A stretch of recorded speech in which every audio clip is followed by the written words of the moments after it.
Getting a degree does bring intangible qualities to your life and to your personality, to your leadership, to your character building that these airliners are looking for. Most pilots don't understand what career opportunities are available in the world of aviation. They're making career decisions based on advice from friends or posts on internet forums, meaning they're taking huge risks with their livelihood without having all the details. This podcast was created to help you understand the aviation industry so you can find your dream job. Let's get ready for Pushback. Here's your host and my dad, Nick Fialka. Hey, pilot, welcome back to Ready for Pushback. I'm Nick Fialka, and today I am talking to my man, Noah Smith, who is a member of the Delta Propel program. And we walk through his experience getting accepted into the Delta Propel program, as well as what it's like to grind it out, build hours, how to be a successful student, how to be a successful CFI, MEI, all of those things, and what it takes to get to your end goal at that regional airline. And so if you are a person or you know a person who is going down that path, this is a great episode for them. I think you're really going to enjoy it. So sit back, relax, let's get ready for Pushback. Hey, pilot, did you just get a new conditional job offer? Are you getting out of the military and going to move your family across the country? Are you going to move in base somewhere, or are you going to go out to find that second home that you've been looking for? Well, I want you to stop right now, pick up the phone, and call Marty and the team at Trident Home Loans.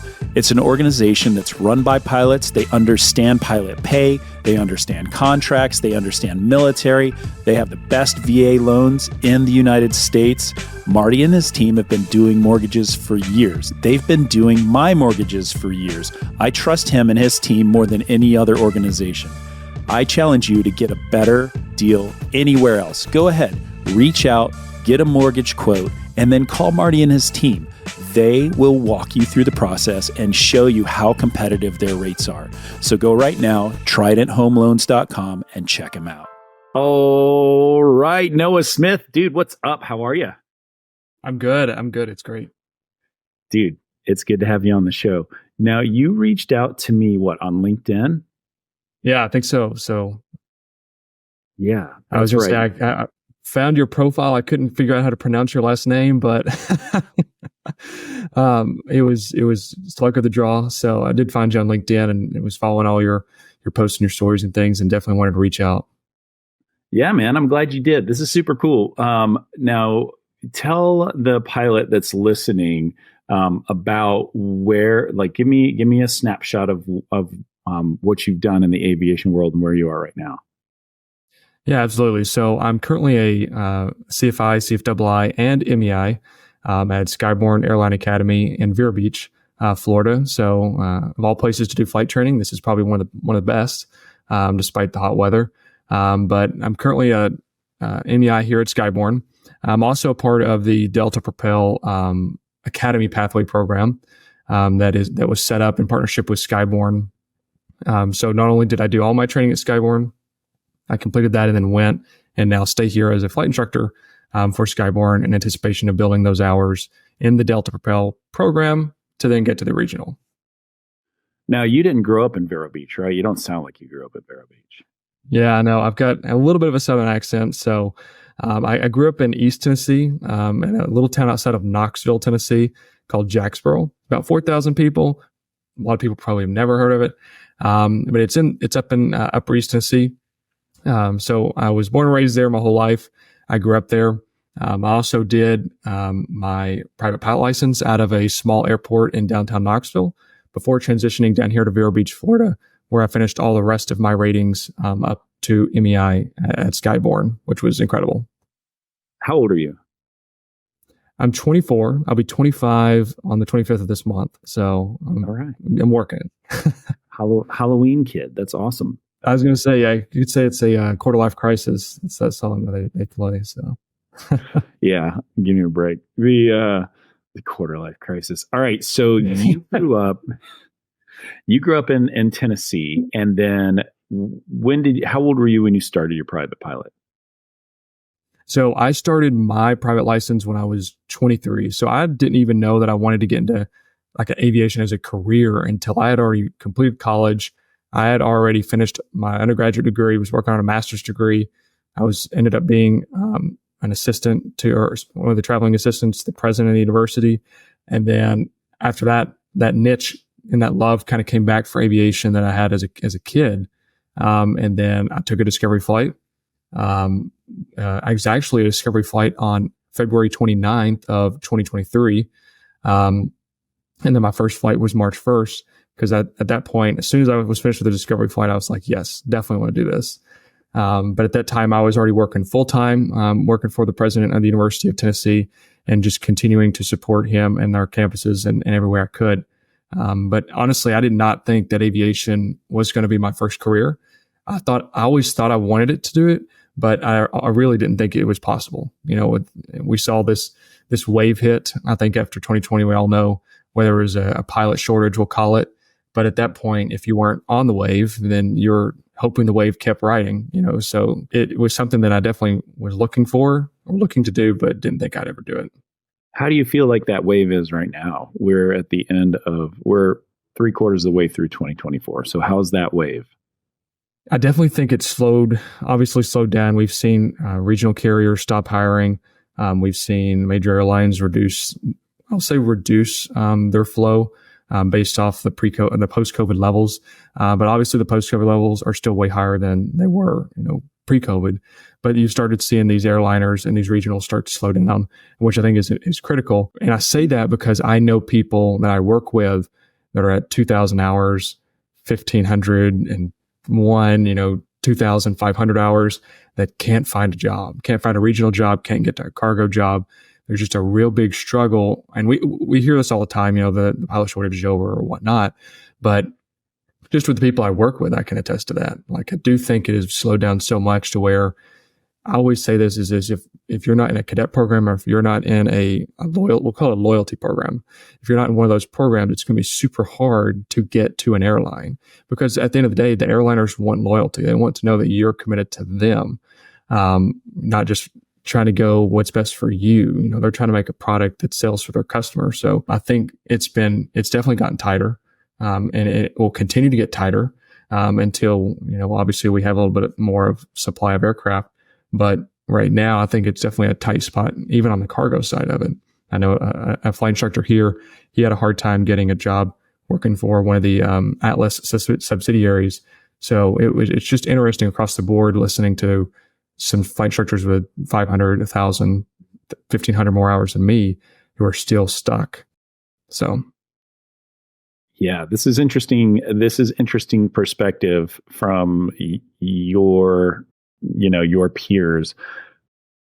What are the things that people are doing where you are to, like, okay, I can't get on with PSA or Envoy and be Miami based or whatever it is, yep. Right? So everything local is jammed up.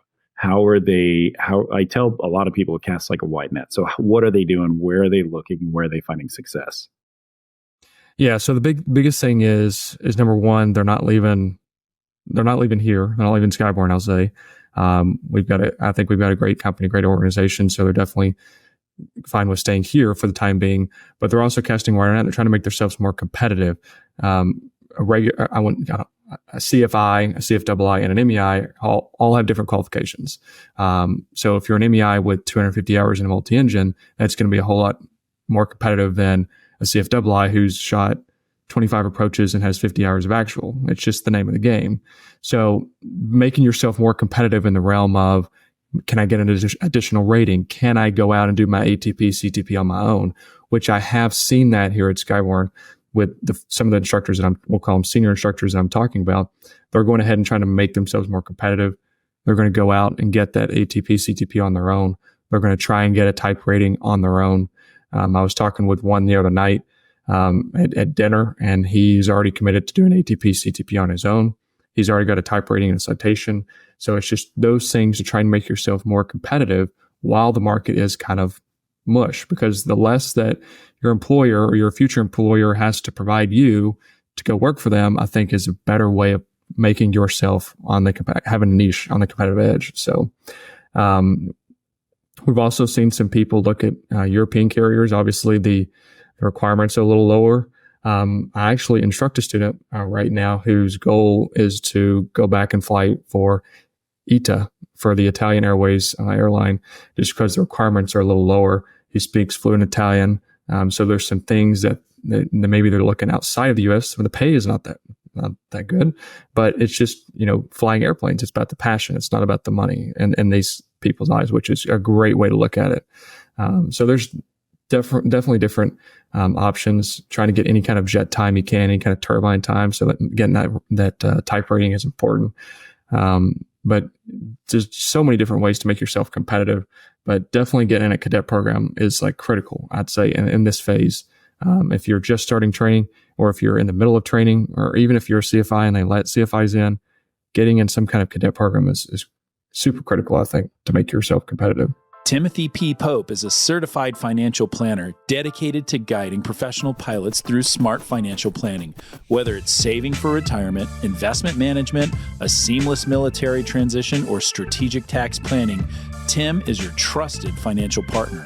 Also, you can join Tim as he leads engaging discussions on personal finance and strategies for professional pilots on the brand new Pilot Money podcast. Timothy P. Pope, helping professional pilots make the most out of life. So I do want to talk about the cadet program, but I want to ask you, other than quals, other than getting the next certificate and getting the next thing, what are the things that you and the people that are around you, and other than being in Propel or 225 or whatever loyalty program, like you call it, which I like, what are you doing different that has nothing to do with flying to make yourself competitive? So one thing that I'm doing is trying to get connected with things for me and for other people I know, trying to get connected with things outside of aviation. I know several people at Skyborn that are flight instructors are pursuing online degrees, because a lot of times airline carriers prefer you to have a degree. It doesn't have to be necessarily in aviation. I've got a good friend. He's a flight instructor. He's doing a bachelor's online at Penn State. I'm pursuing an online master's at Liberty. Some things like that. So pursuing maybe an online degree in some sense could help, definitely make yourself competitive. That's not really flying aviation related. So I think that's a big thing. I think just continuing to build your resume, whether it's community service outreach, getting involved in organizations. I think obviously that is super important. All of our airliners today, especially Delta, I know is super forward and critical on, giving back, community service, investing in communities. So I think seeing things like that, I think, is super important. But I think at the end of the day, getting a degree, it says it's preferred, but I definitely think it does bring intangible qualities to your life and to your personality, to your leadership, to your character building, that these airliners are looking for, whether it's a regional, a major, or whatnot.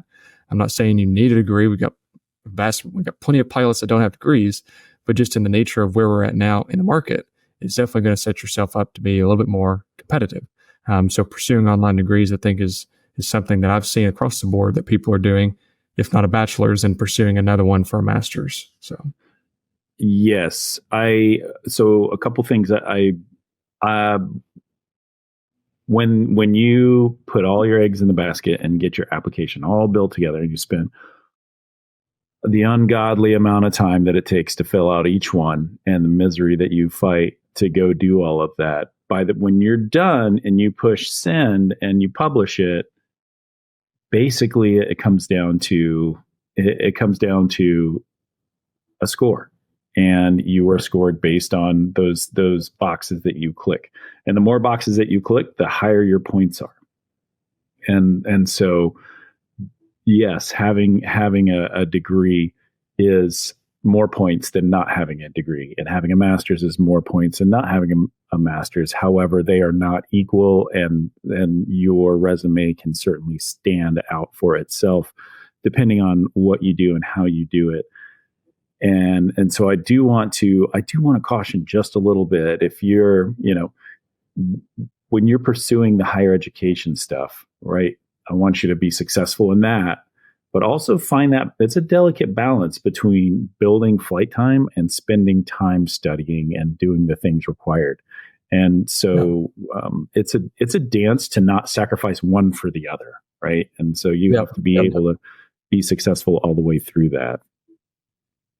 Yeah, I definitely agree. It is difficult to balance. So, yeah, I agree. But tell me about entering into the Propel program and deciding that you wanted to go down that road versus all the others.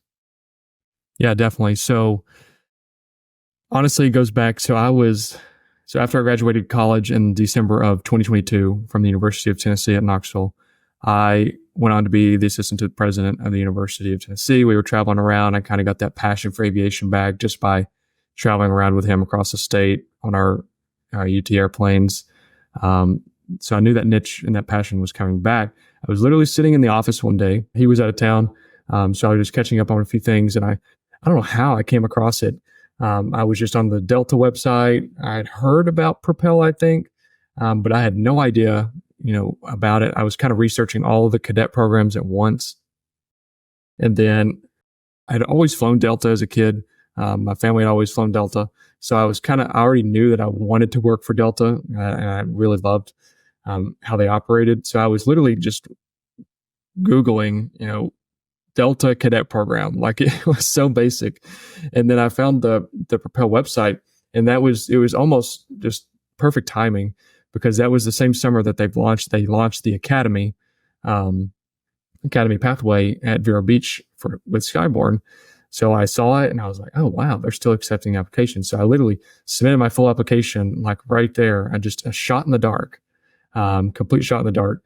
And again, this was after I'd completed all of my PPL. I had just finished my PPL on June 1st, I think, or the 14th, the 14th of 2024.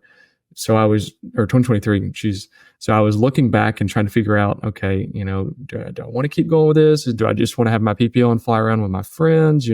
What's the next step? So when I found Propel, I completed the full application right then and there. It was very lengthy, very detailed, but honestly, I didn't think I was going to hear back. I was like, they've already started filling the classes. I'm sure they've got all the people they need. This was end of July of 2023. I was like, there's no way I'm going to make it. So I just shot in the dark, sent it off, and the rest is history. I got a call almost less than 24 hours. We'll say it's less than 24 hours. I was in the next day. We flew to Memphis for we'll call it a floss cutting ceremony, because they were opening a new dentistry building in our health science center. And I got a call out of the dark, and it was an admissions recruiter from Skyborne saying that they had reviewed my application for the Propel Academy, that they definitely wanted to send me on to the interview process. Could I interview tomorrow? I think it was tomorrow or the next day. It was like 48 hours. Like, the whole process was quick. So I was like, oh my God, I was not expecting this. So yeah, absolutely. I'll definitely love to interview. So I blocked some time off. And it was kind of crazy, because the first interview I had to cancel because we had a work situation come up. So I was like, oh my gosh, I'm never going to get another interview. And then our awesome commercial director, her name's Carla, she reached back out to me just a few days later and rescheduled the interview. And then from there, I got accepted, and the rest is history. And they were like, can you be here in a week? And I was like, sure. So I packed up everything, came down here to Vero Beach, and started flight training for my instrument commercial ratings. So it was quick. It was very quick. Yeah. But talk to me about the interview. I'm interested in how, like, what it was like, the pressure you didn't feel. Tell me about it. Yeah. So there was two interviews that I did, two different interviews. So the first one was to get in. But when I got in, that doesn't guarantee you a CJO, which I do have now. So there was two interviews. So there was one interview at the beginning. It was just a generic interview about how do I work in stressful situations? What's it? Tell me a time. The typical interview questions. Tell me a time when you needed to teamwork, or when you needed to problem solve. Do you have any? And there was another question, obviously, was there any aviation related story that you could tell based on, safety or anything safety related in terms of an aviation story, which helped because I just finished my PPL check ride. So that was plenty enough to talk about. there was also, we'll call it an IQ test. So it's basically a test that measures mental skills. So like matching letters and numbers and quick math and reading ATC communications and reading them back. It's an Aon assessment, just how your brain works. Are you quick on your feet? Can you do multitasking? Things like that. So that was probably the most stressful. I wouldn't say stressful. The most difficult part of it is because that's a very rigid measurement system. If you can't pass the Aon assessment, you can't get to the interview. So real quick, Aon is an acronym for a French company that does testing for large corporations. Let me ask you, was there shape Sudoku? Like, did they have that? Do you know what I'm talking about? I've actually, so I play Sudoku at the gym when I'm on the treadmill, but I don't think I remember it on the test.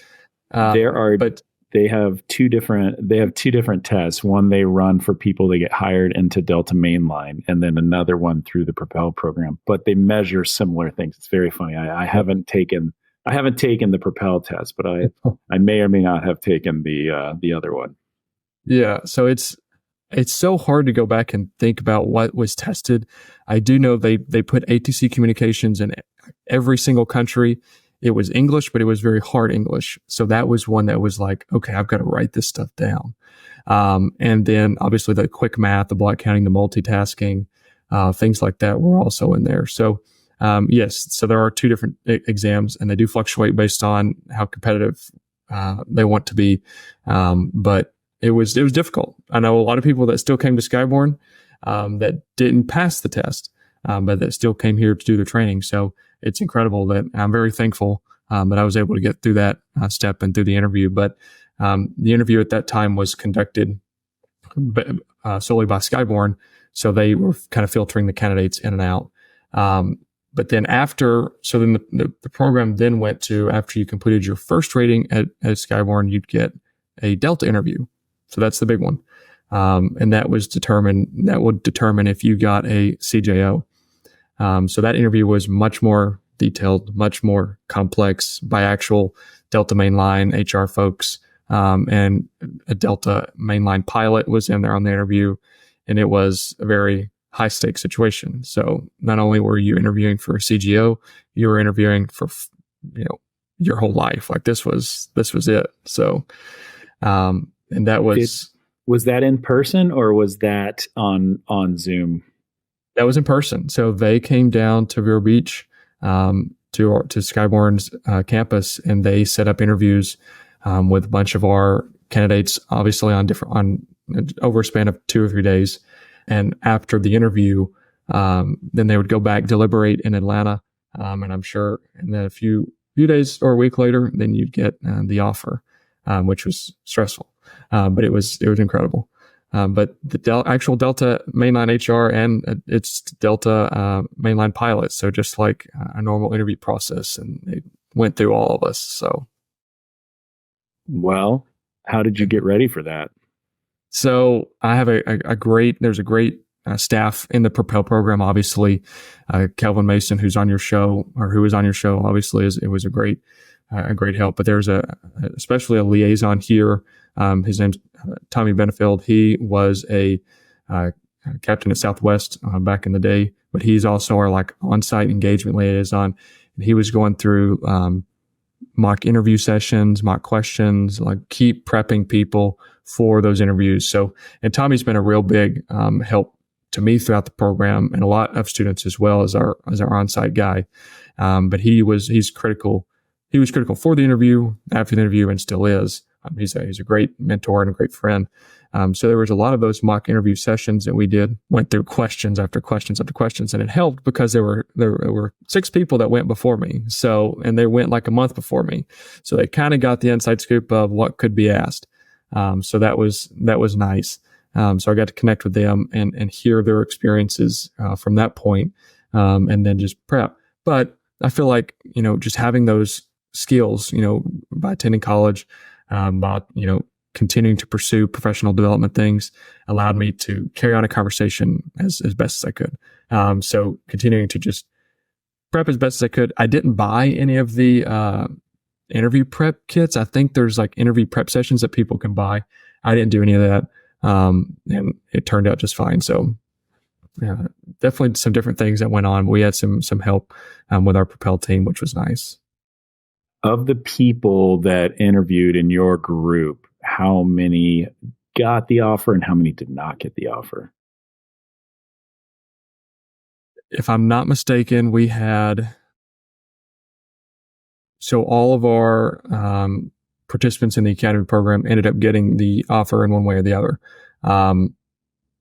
Did it take some time because they needed a new rating? Absolutely. But if you pass the 2 interviews, you pass the Airline assessment, and you've gotten a first rating at Skyborne, it was pretty much, I wouldn't say a guarantee because it wasn't a guarantee. We had some people that ended up leaving the program, but you were going to get an offer. Just by the way the program was set up, because there were so many steps to get to that point. Unless you did something to take yourself out of the drawing, then you were going to get the offer. So if I'm not mistaken, everyone that was interviewed ended up getting an offer. And just from the people that I've communicated with and talked to, which was an incredible testament to the loyalty, I'll say, and the dedication of Propel and Delta to us as students. I thought that was incredible. It's like, if you make it this far and you put in all the effort, we're going to give you, and we're going to believe in you that you can do this. And obviously CGO is just conditional, but it's an offer. It's an offer. It's saying, if you don't mess up from this point, if you continue on your training and you do great, then we're excited to welcome you, to Delta at some point, which is incredible offer. And I'll never forget Eric Hendricks. I think his title's kind of changed, but over director of pilot selection came down to Vero Beach and literally said, if you get through this interview and you continue to train as best as you do at Skyborne, we will give you an offer at Delta, and we will be excited to welcome you to the flight line once you get through the regionals. And we even had the chief pilot of Delta at the time come down to Vero Beach and say the exact same thing. Like, if you can get through the interview, as soon as you get the offer, if you continue doing what you're doing, continue on the training, get to the regional, we'll be excited to welcome you at Delta. So that was just incredible to hear from all facets of the leadership chain, all the way up to the chief pilot of Delta, coming down here and saying, we're going to give you an offer and we're going to welcome you to Delta Mainline as soon as you get through all the steps. So talk to me about do you have a mentor? Do you have a mentor from Propel? So I do have a mentor. Delta? Yes. His name is Michael Restovic. He's actually out of Knoxville. In Propel, we have official mentors. So he just got upgraded. He's an A330 first officer, which is awesome. Love that airplane. And he's a great guy. He went to Purdue, so I'll forgive him for that. Purdue went on this roll of beating Tennessee for a few years. So I was like, you got to be kidding me. But I actually requested Michael just because he's in Knoxville and we've got a lot of mutual friends. But he's an incredible guy. He's like 27 or 28. He just had a birthday, maybe 29. But he's young too, and he's already first officer on the 330 Delta Mainline. So great guy, great down-to-earth guy. He was a part of the Propel Collegiate side, which is our partner university, which is the partner universities, and the lucky guys and gals that get the 1,000-hour restricteds. But he was a part of the Propel Collegiate side. But he's a super nice guy. Lives in Knoxville, which was great because that's where I'm hoping to move back to. So it just worked out. Yeah, that's awesome. And it's an easy drive from Knoxville to Atlanta. So that's exactly or a short flight. Tell me what, so you did the interview, the requirement now is, you've already kind of started crossing those wickets, right? You've got your CFI, you've got your multi-engine, now you're an MEI and you're instructing at Skyborne, right? Right. And you're just trying to hit that 1,500 hours before you slide over to Endeavor, or what does that look like? Yeah. So after the interview, we go to NDOC and we're fully NDOC'd. So I'll start there. We're fully NDOC'd. We get our offer, we get all that stuff, and we go to Atlanta for the full NDOC. And we come back, obviously, after that.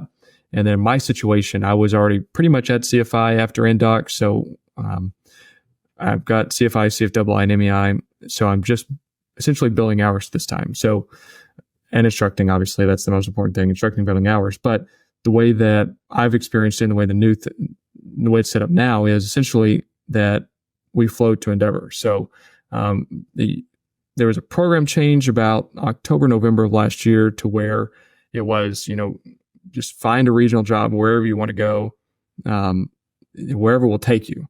But then at that time, obviously coming back and hearing from all the chief pilot, and Eric himself came down to Vero Beach and said, we understand that you can't get a regional job right now. We understand that it's hard to find a regional job. So we're going to protect you and basically help you flow through. So at the time, there was some kind of confusion of what was going on, but it turned out to be incredible. Like, you couldn't ask for, it's just like a guaranteed flow. Like, it's incredible. So every person I've talked to in the program now is just super thankful and super excited about the new flow program. So essentially, Endeavor, about 6 months out, is what I was told, will give you a class date for first officer training, obviously, for initial training. So right now I'm sitting at about 925 hours. So I've got about 550 left, we'll say. I've been averaging about 110 hours a month at Skyborne. Hell yeah, son. Let's go. So, and that's my biggest advice too, is CFIs in this situation, if you're in the Propel program, PSA program, cadet program, whatever you're in, 225, it doesn't matter. You got to lock in. And that's the saying we have with a core group of mine. Lock in, focus, instruct your students the best ability you can, get those hours, because I wouldn't say no one, but we are in these cadet programs not to be a flight instructor for the rest of our lives. We have to set that end goal in sight. And for me, that end goal is Delta Mainline. So continuing to grind it out, continuing to focus, continuing to get those hours is just super important for me and for a lot of people that I know. So, average about 110. Last month was a really good month. I got about 120. So continuing to keep pushing. So honestly, I'm literally expecting a phone call from Endeavor in the next month, I hope, for a class date in the spring, late spring. That's just what I was told from the team. But definitely having your MEI helps a lot. There's the funnel gets smaller as you go up. Obviously, it's a little bit more expensive rating to get.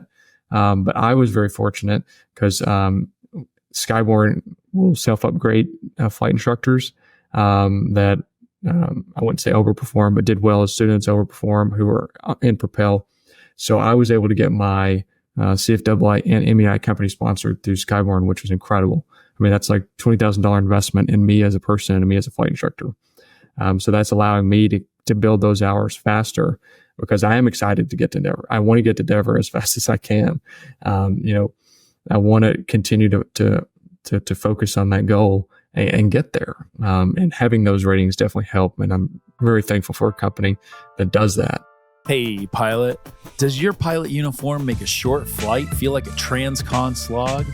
Flight Uniforms have reinvented aviation shirts with 3D stretch, stain repellents, and no wrinkles. These shirts are just plain comfortable and ready for takeoff right out of your rollerboard. Flight Uniform is trusted by more than 25,000 pilots, and their flagship flight shirt has over 1,500 five-star reviews. I've worn every pilot shirt out there, and if you know me, you know I only wear flight uniforms. Be the envy of every cockpit at flightuniform.com and get a special podcast exclusive discount with the code SpitfirePod20 to take 20% off your first order at flightuniform.com. Do you have a lot of debt from the flight school side?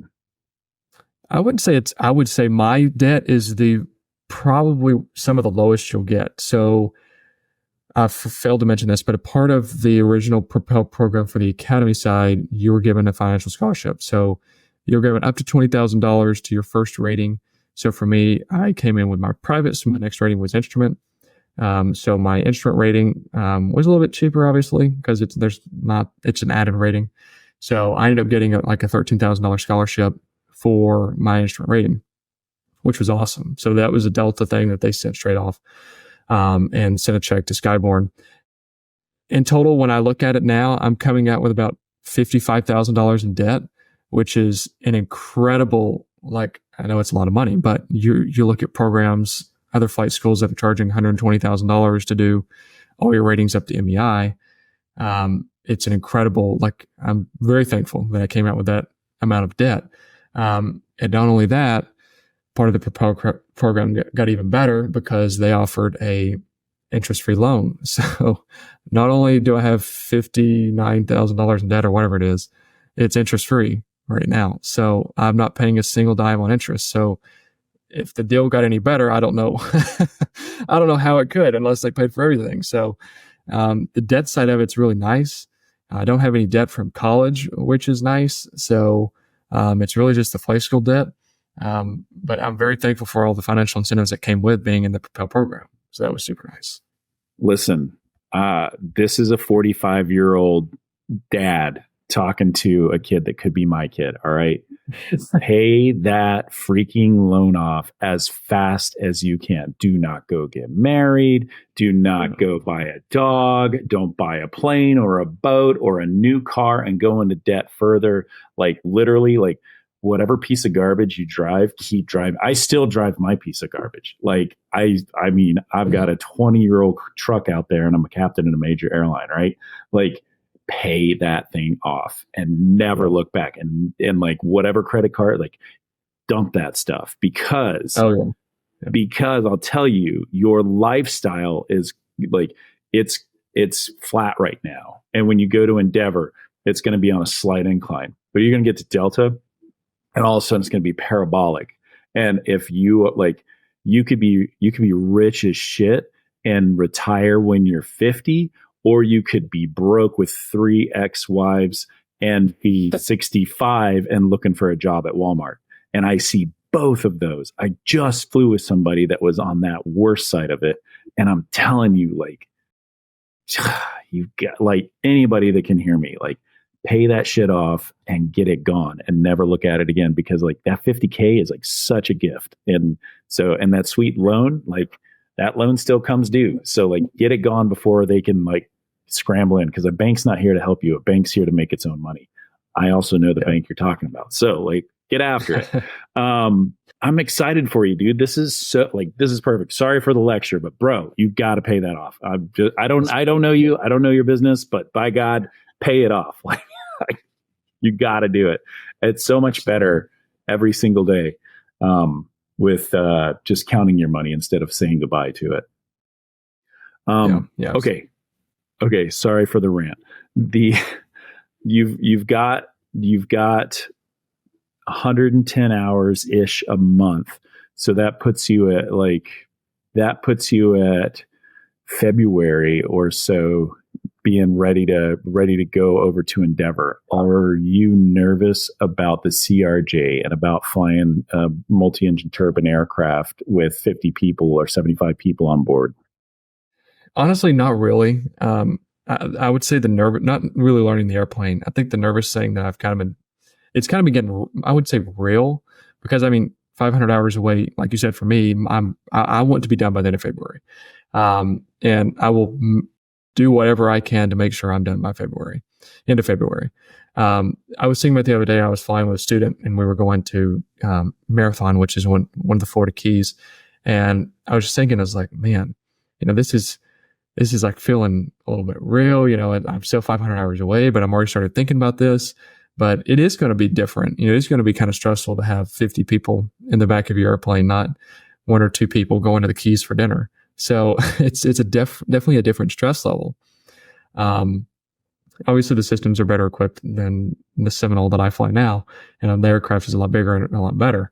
But the stress of having actual paying passengers in the back of your airplane, I think, is something that initially will be kind of concerning, but I think I'm going to enjoy it and love it.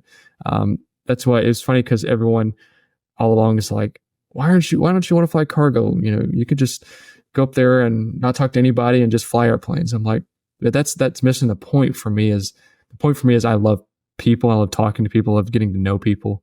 I love interacting with people.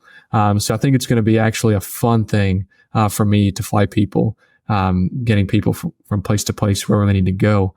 I want to be the first officer that, welcomes people on board, does a walk around, things like that, meets people in the airport.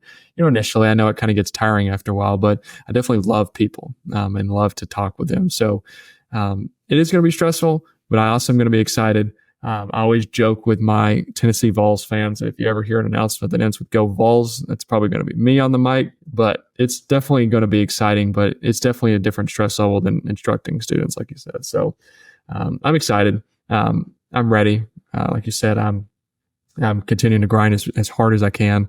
And that's my advice for any flight instructor out listening or out there is set your mind to the end goal, continue to grind at those hours. I work 12-hour days. I take one day off a week. Like I am like pushing. And even on my off days, sometimes I like to fly a Cessna that I have access to here. So it's just like have and find that passion, continue to keep pushing, and try to make your lessons, creative, nimble, we'll call it. Florida weather is all over the place. So continue to keep pushing and making, changes if you have to. Noah, man, you're awesome. You're absolutely right. And I'll tell you, it doesn't get boring and you won't get tired of it meeting passengers and saying hi and all that. Yeah. So don't worry. You keep the right attitude. It is a lot of fun. Well, man, I appreciate you coming on the show. Thank you for talking to the pilot and helping them understand what it's like to be a part of Propel and how to be successful as a flight instructor and just be everywhere and push hard and be unrelenting, because that's what you are. And I'm proud of you, man. So thanks for coming on the show and thanks for spending time with us. Absolutely. Thank you for having me. I really appreciate it, Nate. All right, pilots, that's a wrap on this episode. And I know what you're thinking. You need to make yourself a little bit better. So how do you make yourself a little bit better? You tighten up your resume. So here's what I want you to do. Go over to my website, spitfireelite.com/podcast, and you can download my free resume template. It is tight, organized, and it's the perfect pilot resume. It's just something I like to do for the pilot group, and it is free to you. So go over there, spitfireelite.com/podcast, and download your free resume template. While you're over there, look at all the services that we offer. Lots of great interview prep, lots of great application review. Everything you need to be a professional pilot is right there. spitfireelite.com/podcast. Thanks, and I'll see you on the next episode.